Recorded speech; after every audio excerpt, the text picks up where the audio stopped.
What up guys, Victor here, and in this week's Tackle Tuesday, I'm actually on a little family vacation and I just rolled up to the bait spot to catch some pinfish. Now I thought I don't have any pinfish videos out there and you guys love the bait videos, the how-to videos, so I figured I'd share my secrets and show you guys how easy it is to catch pinfish yourself. Pinfish are great bait for snook, tarpon, redfish, snapper, grouper, and all sorts of other species we have here in Florida. And they are a very hardy bait. It's a bait that I like to use. And if you go to a tackle shop, these baits can get really pricey, so why not learn how to do it yourselves? And I'm about to show you guys how, using two ways. You can either rod and reel them, and I'll show you guys the exact rig, setup, bait, and you can also cast net them. Now you can also use a pinfish trap, but I don't have one of those, so I'm just gonna go with these two methods. So let's get started.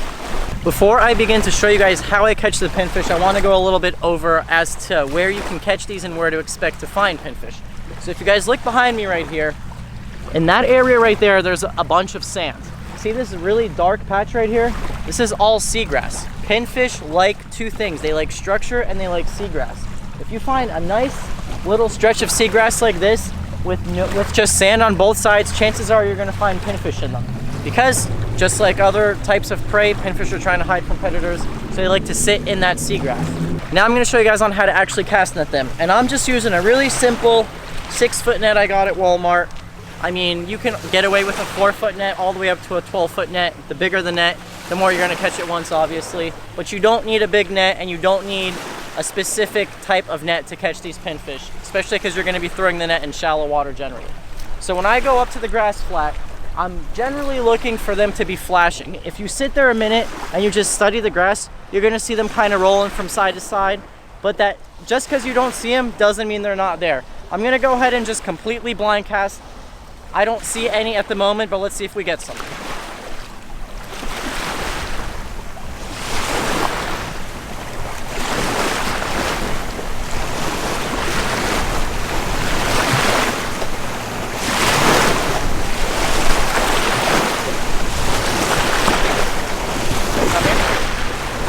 So now another thing, like I told you guys, since the pinfish like to live in the grass, when you throw your net, let it sit there for a second and let them settle, because they're gonna come up out of the grass. And when I pull the net in, I don't just yank it in. I kind of puff the net, and it allows those pinfish to get caught in the sides of the bottom of my net and those drawstrings. And check it out, we actually caught something more than a pinfish. We caught the same mullet that I've been catching. So, let's see, we got, actually we did get pinfish. See, there's one right there. This right here is what we're after right there.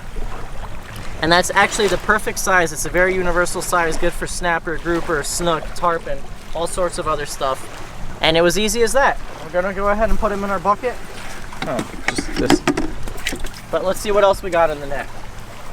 And that's another thing I should add. When you guys cast net in the grass like this, you're gonna end up with a wide variety of species. In that one throw, we got a mullet right there. We got a pinfish right here, and we also got a little baby mahara. These also make good baits, but I like them to be a little bit bigger, so we're gonna let that guy go. But we did get 2 pinfish, 3 pinfish. And we're actually gonna keep this mullet for bait today.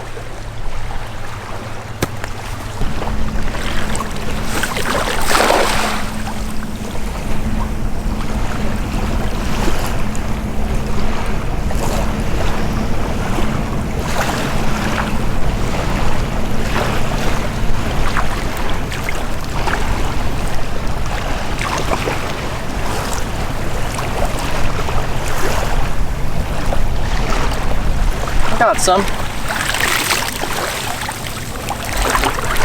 We got some pinfish.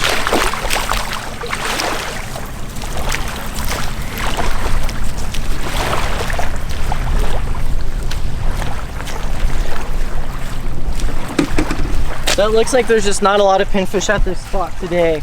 But every throw, you know, you do a couple dozen throws and you got yourself some good bait.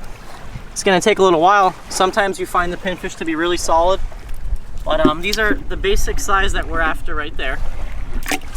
There's 2 little maharas once again. Throw those guys back.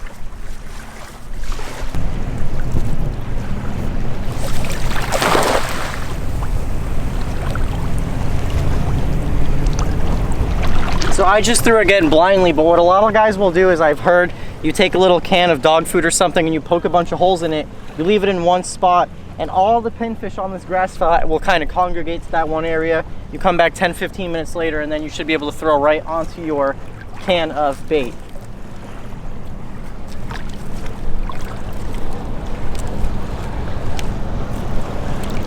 Looks like we got a decent amount on that throw.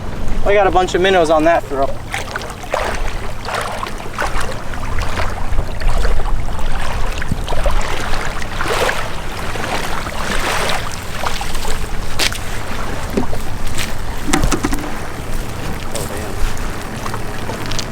And now is when the birds show up. Now you got a big samper. Yeah, we got a big mahara.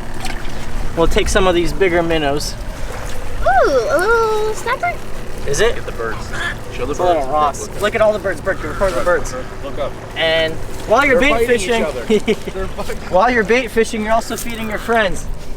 All right, guys. So I showed you the cast net method. Now I'm going to show you exactly how to catch them with rod and reel. Here I have a size 4 hook. I prefer more of a size 6 or size 8 hook. And one thing when you're catching bait, whatever bait it is, I always like to go with the longest shank hook possible, because when you're bait fishing, usually you want to keep them alive. And what that long shank will allow you to do is, if you do gut hook them or hook them deep, you're able to have this to play with, to be able to really kind of wiggle it out of their mouth. And pinfish are not picky. They'll eat anything from shrimp to squid, any type of cut bait, mullet, all sorts of that stuff.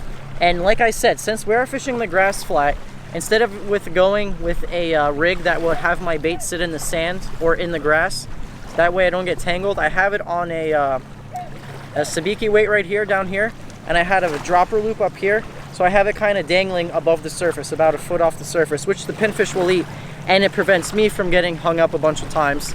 And I do like a little bit of a smaller hook, but this is all I have. I just wanted it for demonstration purposes to show you guys how it would work. And pinfish are small, so you just need a small piece of bait like this. Just gonna go with a little piece of shrimp. Hook it through my hook, and let's see if we can get one on rod and reel. What would be the advantage of doing this instead of cast netting? I don't think there is an advantage. I'd much rather cast net.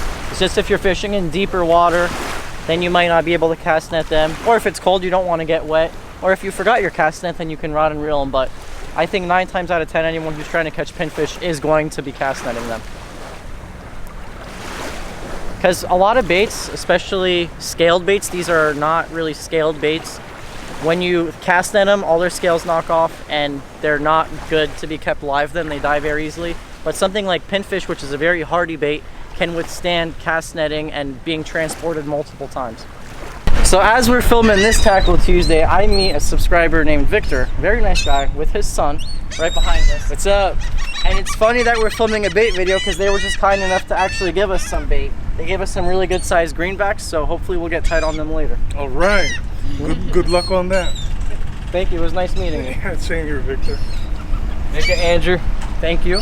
Nice to meet you. All right, just cast it out. Bring in some taps. Set the hook. I think we got a pinfish. And it's as easy as that. Just catching them on a sabiki.